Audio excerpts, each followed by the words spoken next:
আসসালামু আলাইকুম, স্বাগত আপনাদের। শুরুতেই ছোট্ট একটা ভিডিও ক্লিপ আপনাদের সাথে শেয়ার করি। সোনাদি বীর হইলো কেমনি সেটা তো আমি এখনো বুঝিনি। এরপর তো আমার বাড়ি যায় অসহায়ের ধরে মারবে।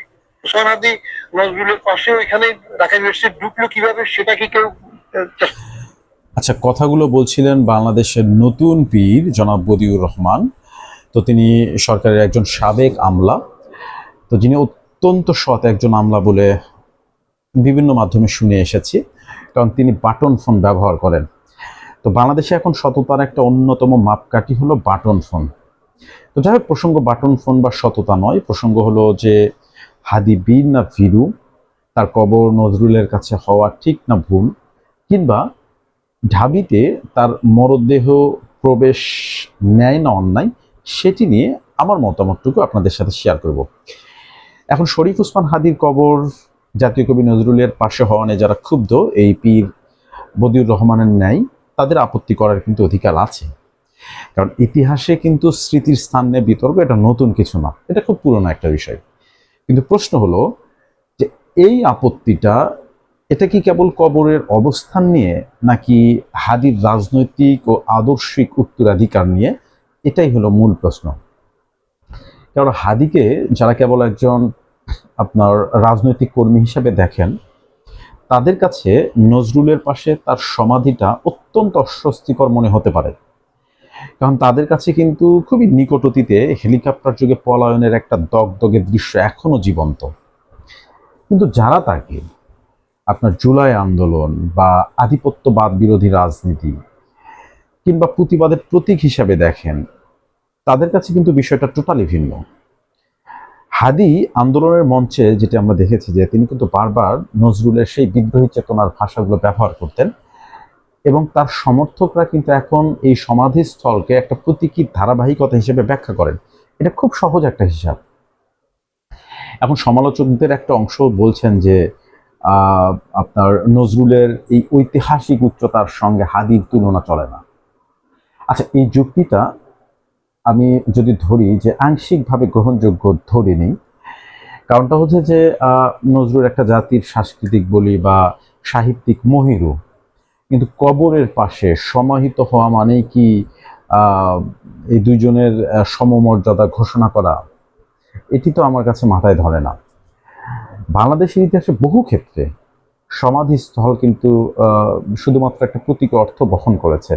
সেখানে মূল বিষয়টা কিন্তু ব্যক্তি নয়, বরং একটা নির্দিষ্ট ঐতিহাসিক স্মৃতি ও সংগ্রামের প্রতিনিধিত্ব করে।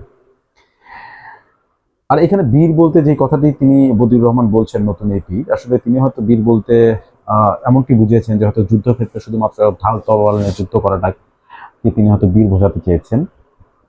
কিন্তু কেউ যুদ্ধক্ষেত্রে বীর হতে পারে, কিংবা কেউ রাজনৈতিক সংগ্রামে তার ভূমিকার কারণেও কিন্তু বীর উপাধি পেতে পারে। আবার কেউ মতাদর্শিক প্রতিরোধেও কিন্তু বীর হতে পারে। এখন হাদির সমালোচকরা তাকে বীর মনে নাও করতে পারেন, সেটি তাদের ব্যক্তিগত বিষয়। কিন্তু তার সমর্থকদের কাছে তিনি এমন একজন ব্যক্তি যিনি নিজের বিশ্বাসের পক্ষে দাঁড়িয়েছেন এবং রাজনৈতিক সহিংসতার শিকার হয়ে মৃত্যুবরণ করেছেন। সেই জায়গাটি থেকে তাকে বীর বলা সম্পূর্ণ অযৌক্তিক বলাটা এটা খুবই কঠিন। তবে সবচেয়ে মজার যে বিষয়টা সেটা হলো যে আজ যারা বলছেন যে হাদি বীর নন, তাদের অনেকেই আবার হয়তো দেখা যাবে যে ইতিহাসের অন্য ব্যক্তিদের ক্ষেত্রে এই যে রাজনৈতিক সহানুভূতির ভিত্তিতে বীরত্বের স্বীকৃতি দিতে দ্বিধা করেন না। ফলে এখানে কিন্তু প্রশ্নটি প্রায় নীতির না, এখানে কিন্তু প্রশ্নটা হয়ে দাঁড়ায় যে পছন্দ অপছন্দের বিষয় হয়ে দাঁড়ায়। যে আমি তাকে পছন্দ করি বলে তিনি বীর, আমি যে তাকে পছন্দ করি না বলে তিনি বীর নন, এরকম একটা বিষয়। আসলে নজরুলের পাশে হাদির কবরটা নিয়ে দ্বিমত থাকাটা স্বাভাবিক, এখানে থাকবেই। কারো পছন্দ হতে পারে, কারো পছন্দ নাও হতে পারে। কিন্তু কাউকে শুধুমাত্র অপছন্দের কারণে ইতিহাসের স্মৃতি থেকে মুছে ফেলতে চাওয়া বা তার প্রতি যেই জনসমর্থনকে অস্বীকার করাও কিন্তু একটা বস্তুনিষ্ঠ অবস্থান নয়। হাদিকে সবাই বীর বলবে না, সবাই তার রাজনীতি পছন্দ করবে না, কিন্তু বাংলাদেশের সাম্প্রতিক রাজনৈতিক ইতিহাসে তিনি যে একটা গুরুত্বপূর্ণ এবং বিতর্কিত প্রতীক হয়ে উঠেছে সেটি অস্বীকার করাটা খুবই কঠিন। আর যে কোনো প্রতীককে ঘিরেই তো ইতিহাসের সবচেয়ে বড় বড় বিতর্কগুলোর জন্ম দিয়েছে, এটা তো হয়েছে। তো সুতরাং এটা নিয়ে বিতর্ক থাকবে, এটা নিয়ে বিতর্ক থাকাটা অস্বাভাবিক কিছু নয়। তবে শুধুমাত্র ব্যক্তিগত পছন্দ এবং অপছন্দের জায়গাটি থেকে আমরা কারো ভূমিকা যদি মূল্যায়ন করি, তবে সেটি আসলে নিরপেক্ষ দৃষ্টিভঙ্গিতে মনে হয় বিশ্লেষণ করাটা হয় না, সেটা একটা পক্ষপাতিত্বের বিষয় হয়ে দাঁড়ায়। তো এই ধরনের দলান্ধ মানসিকতা আসলে আমাদের পরিহার করাটাই উচিত। হাদি আধিপত্যবাদ বিরোধী, এই তার যে আধিপত্যবাদ বিরোধী মনোভাব, তিনি বিশেষ করে ভারতীয় আধিপত্যবাদ বিরোধী কিন্তু অনেক কথাগুলো বলেছেন। হয়তো এখন বেঁচে থাকলে যে বাংলাদেশে যে কথা বলা হয় যে আমেরিকান আধিপত্যবাদের যে বিষয়টি, হয়তো তিনি এটি নিয়েও কথা বলতেন। এটি নিয়ে অনেকেই বলছেন আমেরিকান আধিপত্যবাদ বিরোধী নিয়ে কিন্তু বাংলাদেশের প্রায় অনেকেই কিন্তু কথা বলেন।